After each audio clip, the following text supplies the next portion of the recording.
Today, I'm going to help you to identify what your digestive type is or your digestive tendency. So depending on where you are watching this video, you may or you may have not already taken a short 11-question quiz that will help you to figure it out. So if you have taken the quiz, then you have your result, and it was also emailed to you. And you would have also gotten emailed the Healthy Gut and Weight Roadmap, which you can read later. If you haven't taken the quiz yet, I want you to pause this video now and then click on the link that's either in my bio or the link that is in the video description. It's called Take the Digestive Type Quiz Here.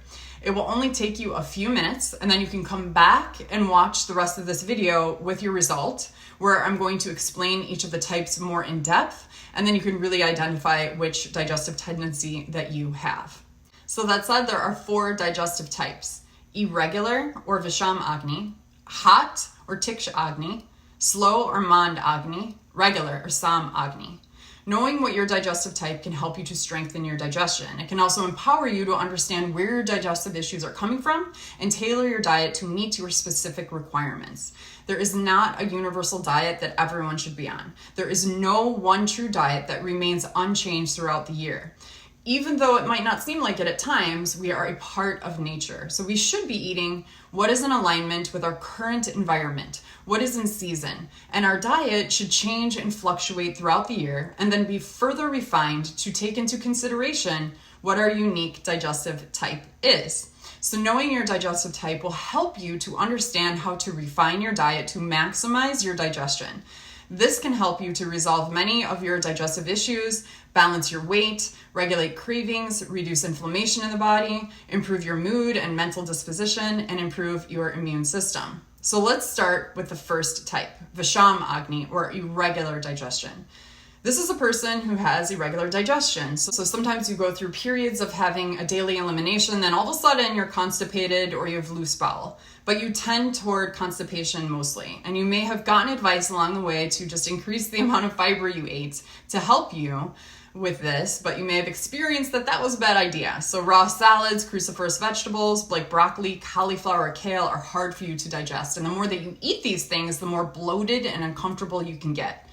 One of the things that can bring balance to this type is consuming more fat. But the problem is that this type also tends to be deficient in hydrochloric acid secretion, which can cause acid reflux or silent reflux symptoms, which may have led you to getting a PPI. But unfortunately, since your issue is low HCl and probably low enzyme secretion and deficient or dry gallbladder, you may have not gotten relief from this issue. This type needs support with enzyme secretion and does need fats in sweet foods. Sweet foods, not like cookies or cakes, but like basmati rice. This is the person who, when they eat clean or they think they're eating clean, tends to have more problem. But then if they go and they eat a burger or something like that, they feel better and have regular digestion, and they're confused by that. It's because of the density and the heaviness and the sweetness in those foods.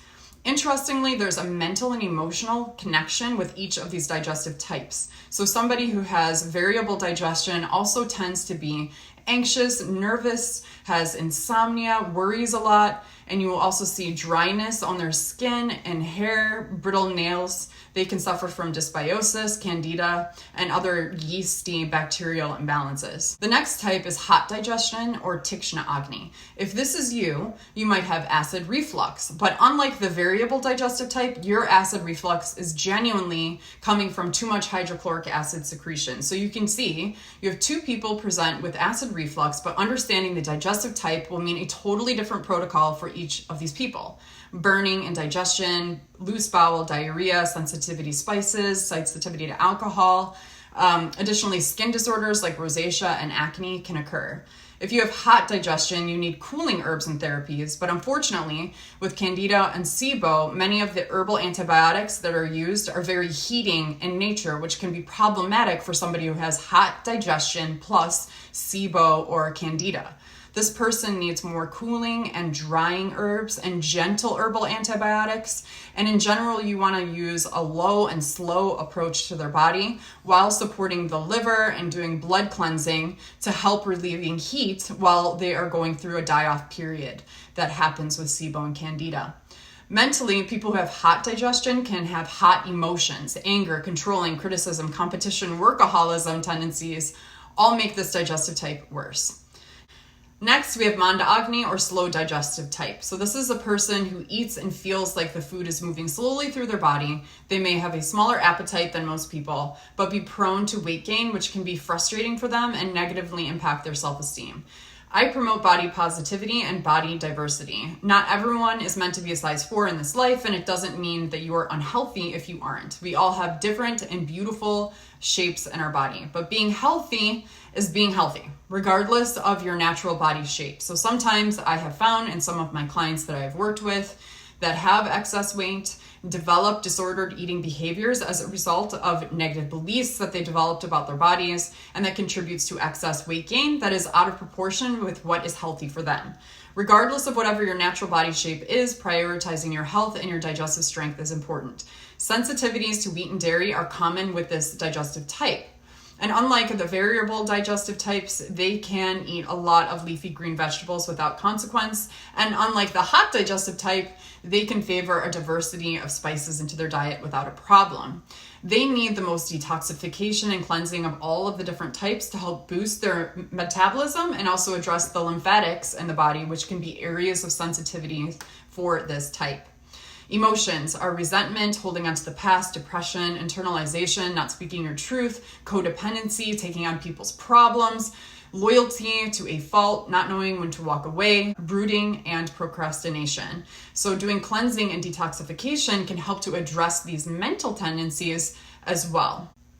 Last, we have Sam Agni or balanced Agni type, and this is what we are all striving for. If your digestion is balanced, you're having one at least bowel movement a day that is 6 to 12 inches in length, banana shaped, and comes out with relative ease. You are not driven by cravings to eat unhealthy food, and in general, you prefer to eat a wholesome and healthy diet. Mentally, you feel at peace, you feel focused around what you want, and you have clarity with your goal.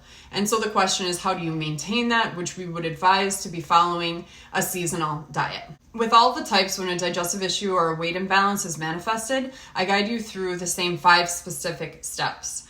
The first step is eliminating any known trigger foods. So if you have an acid attack after you drink a coffee, then cut out coffee. If you feel tired or depressed after eating meat, then remove it. Whatever problematic food should be cut out at the beginning so that you stop provoking an inflammatory reaction and you can let things settle down a bit before going on to the next steps. The extent of elimination is different for everyone. It is determined by your digestive tendency, anything you figured out along the way, and there are also ways to track your reactions through food journals. Laboratory testing can sometimes be used, but it is often inconclusive. Many of my clients' intolerances change according to those tests as well. Other incredibly important things to consider in this first step when making eliminations is looking at your life responsibilities and determining what is realistic. Being clear about what you're able to commit to and communicating with me about it so I can customize something for you. After that, we balance the microbiome, which there are countless ways to do that. In short, we want to feed the good bacteria and kill off the bad. Fasting methods, caloric deprivation, or partial fasting methods can all be employed and selected for your digestive type and lifestyle. The right herbal antibiotics for your type need to be used as well. We could, for example, if you're a slow digestive type, do a more rigorous fast. In fasting, the pathogenic bacteria goes into a restful state to conserve their energy. Then you can eat something that is high sugar, for example, to increase the activity, and then take a dose of an herbal antibiotic. That's going to be really different than someone, let's say, who has a lot of heat in their body, who would get headaches and skin reactions if we were to do something like that.